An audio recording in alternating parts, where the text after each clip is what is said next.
Guys, lo udah cek desil belum? Kalau lo dapat desil 10, selamat, berarti lo super kaya tajir melintir. Tapi kalau lo miskin, tapi malah dapat desil 9 atau 10, udah deh, nggak usah lagi harapin yang namanya bansos. Dan siap-siap aja, hidup lo di masa mendatang bakal dicekik mulu sama pemerintah.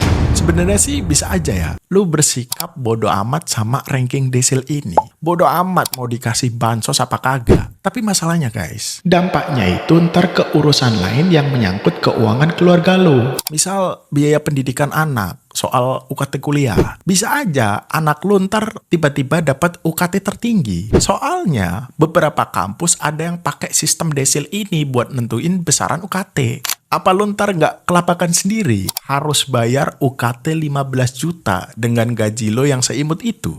Oh, jelas-jelas terdaftar di desil 2, kok diuling on desil 6 ya oh keluarga. Kalau lo belum tahu, desil itu ibarat sistem pembagian keluarga se-Indonesia. Tiap orang dibagi dalam skala urutan 1 sampai 10.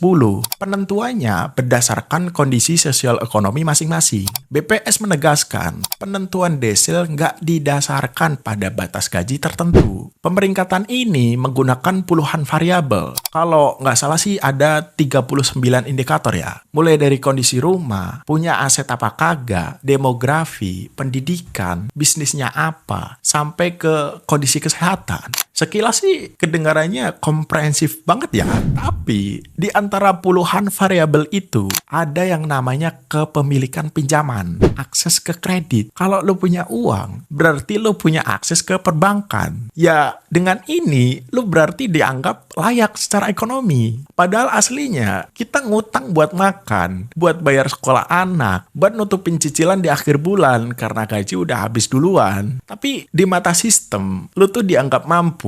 Dalam sosiologi teknologi, ini disebut dengan istilah math washing. Pencucian otak lewat angka-angka matematik. Ketika sebuah kebijakan diskriminatif dan ngaco, lalu dibungkus pakai algoritma, statistik, dan hitungan rumit pembobotan ala BPS, kebijakan itu tiba-tiba terlihat objektif, ilmiah, dan netral. Padahal, bias para pembuat kebijakan cuman pindahin data ke dalam kode dan rumus Excel. Pun sistem desil ini adalah wujud nyata dari kekerasan algoritmik. Negara nggak perlu turun ke jalan mukulin warganya pakai pentungan. Negara cukup memiskinkan warganya lewat rumus pembobotan yang implementasinya nggak masuk akal. BPS sendiri mengakui kok, dalam desil yang sama, misalnya desil 10, ada konglomerat dengan penghasilan miliaran.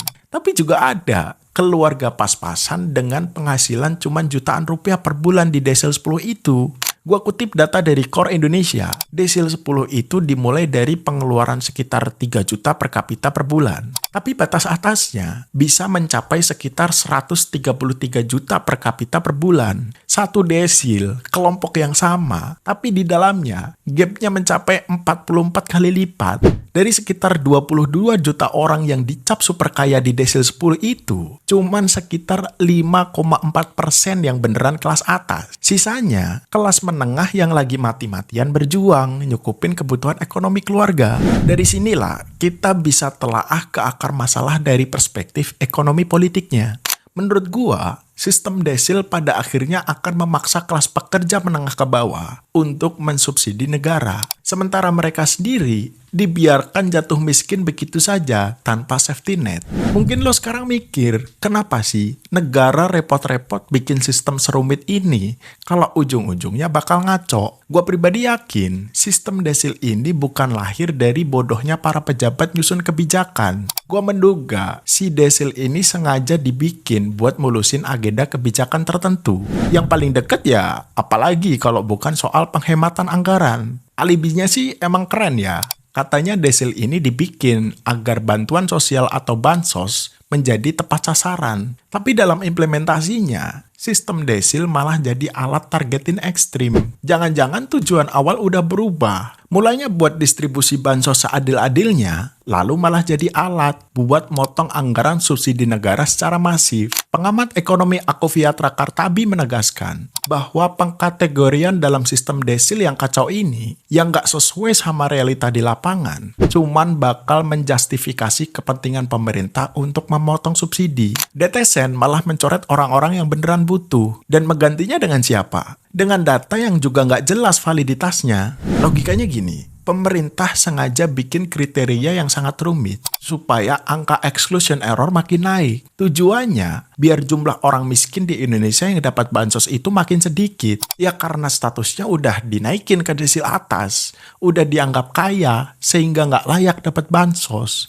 Dengan begitu, pemerintah jadi seneng dong. Pertama, pemerintah bisa klaim kalau angka kemiskinan Indonesia itu turun. Yang kedua, pemerintah bisa menghemat APBN. Soalnya dengan adanya desil, makin banyak warga yang sebenarnya miskin beneran, tapi nggak tercatat dapat jatah bansos. Porsi bansos dipangkas, soalnya yang masuk desil 1 dan 2 makin sedikit. Ujung-ujungnya, sistem desil ini bakal menjebak rakyat kelas bawah ke dalam sebuah absurditas. Orang-orang pada berlomba-lomba, gimana pun caranya biar kelihatan miskin, apapun lah caranya. Misal malsuin nama kerjaan di KTP lah, malsuin data gaji lah, tiap hari pakai baju gembel lah, dan lain sebagainya. Intinya, meskipun lo sebenarnya orang mampu, tapi lo berusaha supaya tetap miskin, biar desil lo tetap di bawah, dan lo tetap dapat bansos setiap bulan. Gak usah heran lah, kalau sistem desil ini ntar malah jadi alat propaganda konflik horizontal di masyarakat. Dan pada akhirnya, buat merangkum segala carut-marut kebusukan sistem desil ini, gua bakal pinjem pemikiran dari filsuf asal Prancis, namanya Michel Foucault. Foucault punya satu konsep menarik yang disebut biopolitik. Intinya gini, pemerintah dalam usaha mengatur rakyatnya, gak cuman lewat aturan hukum dan aparat polisi atau tentara. Lebih ngeri lagi, pemerintah punya kuasa atas hidup dan mati rakyatnya. Negara berhak menentukan siapa yang layak dihidupi dan siapa yang layak dibiarkan mati perlahan.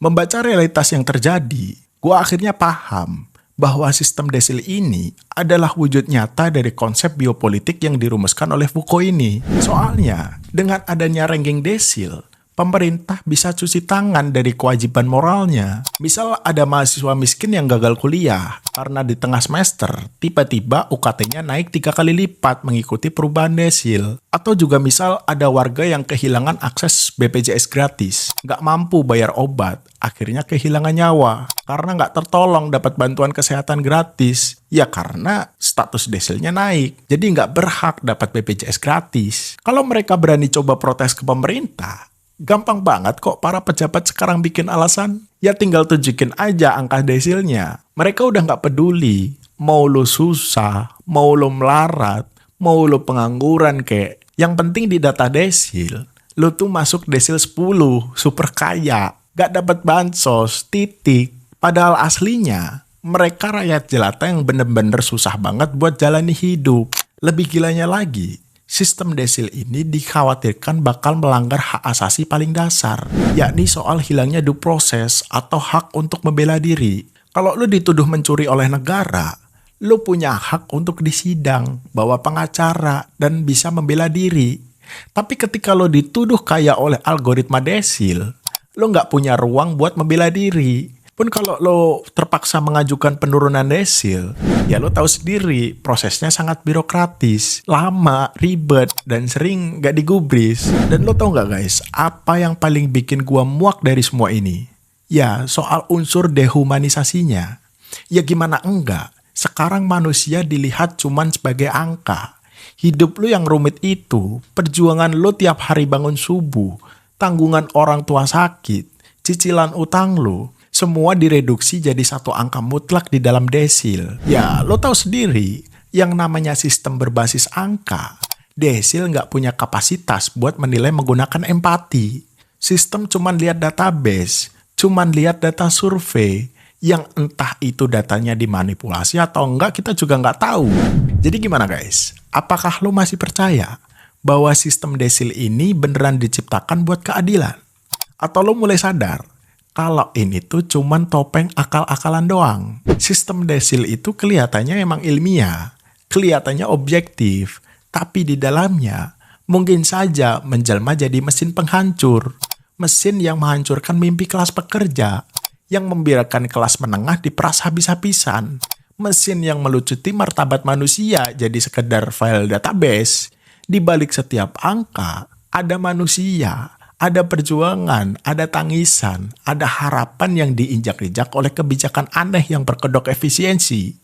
Jadi, selama pemerintah masih lebih percaya sama data desil ketimbang realita hidup rakyatnya yang beneran melarat ini, maka selama itu pula keadilan di Indonesia itu cuma ilusi. Gimana? Udah mulai tercerahkan belum?